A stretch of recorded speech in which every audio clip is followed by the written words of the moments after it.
every time you hear that have we hit a bottom, is this the last bank write-down, is this the last loss? It's impossible for that to happen. The bailouts will grow. The Treasury now has a blank check to bail out Fannie Mae and Freddie Mac. There will be a stock market collapse between September of 2008 and February 2009. Over the next 6 to 8 weeks, you are going to see the calm before the storm. A Fox Business alert, dark clouds hanging over Wall Street today. The Dow Industrials falling 358 points to the lowest level in nearly 2 years. It's time to issue the voice of warning. Yesterday, CNBC came out with a calming survey that said few economists see recession ahead. The economists will be wrong. There's a 100% chance of recession and also a 100% chance of depression. When the hell is enough enough? You know, they're just sailing along, and every other day they're out on television telling us the recession is over because Wall Street goes up to almost 10,000 points. It's a farce. It's a scam. And when you wake up, it's going to be too late. 9 million jobs we've lost since December 2007. 34 million people on food stamps in this country. We don't see the bread lines in this country because it's done electronically. Somebody promises them stuff first and they vote him or her in because he or she has promised them the most. And basically that's it. That's your democracy. And it's the beginning of the end. I can see that the philosophical issues of those who lead us isn't in lockstep with those who put them there, and probably that will change. Honestly, Obama's selling you out. Just wake up. He was anti-war. He's not anti-war. He's increased the troop levels in Afghanistan. Oh yeah, he's going after Osama bin Laden.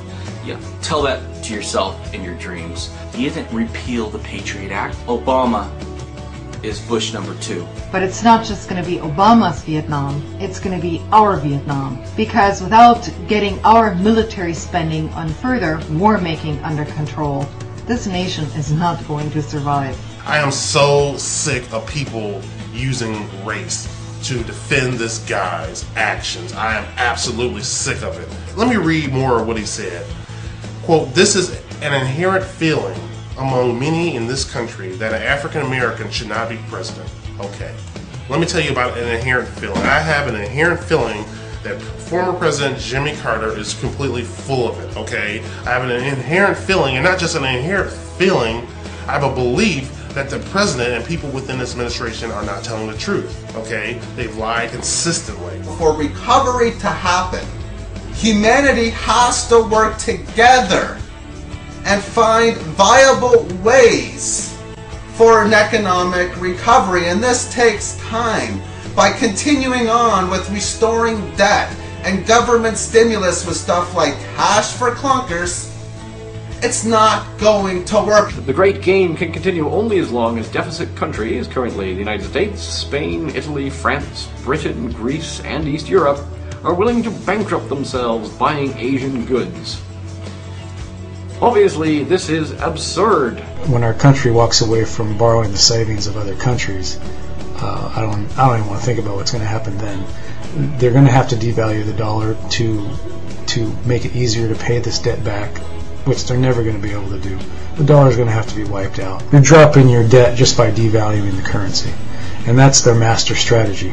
Borrow as much as possible till people can't pay it back, and then devalue the currency so we don't have to pay it back. It's insanity. The United States is defined as banks and brokers now.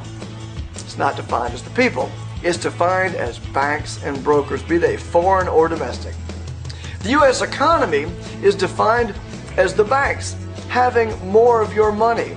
And the more money they have, the better off their balance sheets look, and the better the economy is. Have you people forgotten what happened in the economy? You have Ben Bernanke, Henry Paulson, Timothy Geithner, and Barack Obama coming on TV every day and tell us how they saved us from another depression. They saved us with bailouts and stimulus money. How do they know they saved us? Can they see into the future? Do they know what would have happened if we didn't have stimulus package? If we didn't have bailouts? No, they have no idea. But it was never about saving us. It was about saving their rich friends at Goldman Sachs and GM. Their rich friends at Fannie Mae and Freddie Mac. These politicians knew. These are the people who get us elected. These are the people who give us the money to get us reelected. We can't let them fail, but how can we save them? I I know, we can give them taxpayer money. The American people will never go with that. They won't let us use taxpayer money to bail out private companies. They might if they thought we were in a recession. They might if they thought we were heading towards a depression. So the politicians caused the recession. They came on TV every day and told us, a depression is coming, a depression is coming. And people stopped spending money. We bought it. We said, okay, give the banks our money. Give the private companies our money. Anything to stay out of depression. And they saved Goldman Sachs. They saved GM. They saved Fannie Mae and Freddie Mac. Those companies are going to be making money hand over fist pretty soon.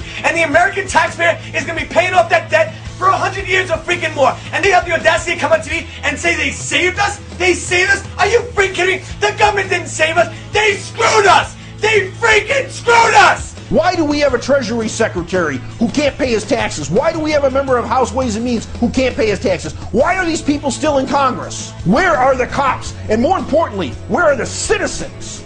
Are we sheep? Are we consumers? Or are we citizens of the United States? It is time for the people of this nation, the good, decent people of this nation, to say enough. No more. I want to save my money, right? And the problem is, right, I can't save paper money, but I can save gold and silver. You know why? The price of gold and silver, the value of it actually, is relative to everything else.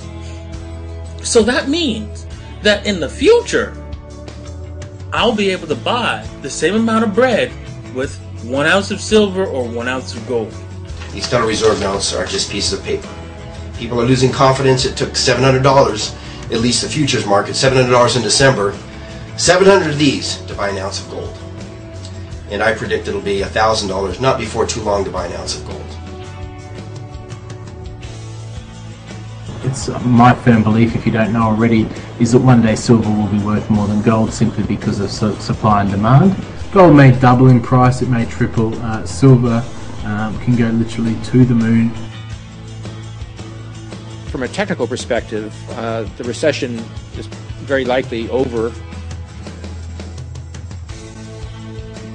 It's time to move. Without question, the fall, everything's going to be hitting the fan, and then you're going to want to have a nice garden and neighbors that you can share with in the spring.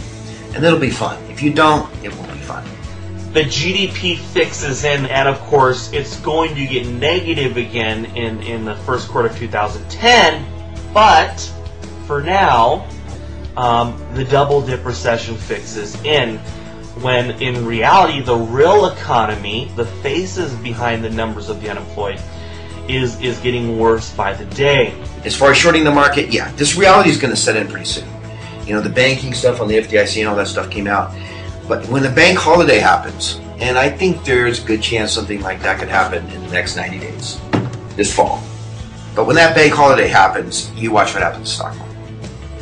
When they want it to tank, it'll tank. It'll go way down. The suckers are coming in. Fools rush in. That's what's happening now. So yeah, shorting sounds like a great idea. And I wouldn't short it like 2 weeks out, but I would short it 2 or 3 months out. Big time. Leverage.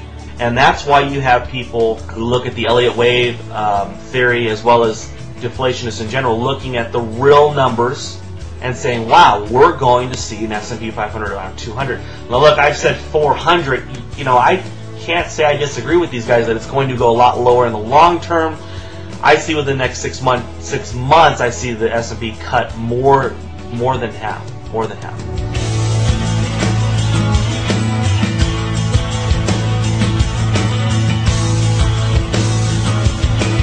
And all you true patriots out there, get ready. Because this fall, a lot of dominoes are going to fall down.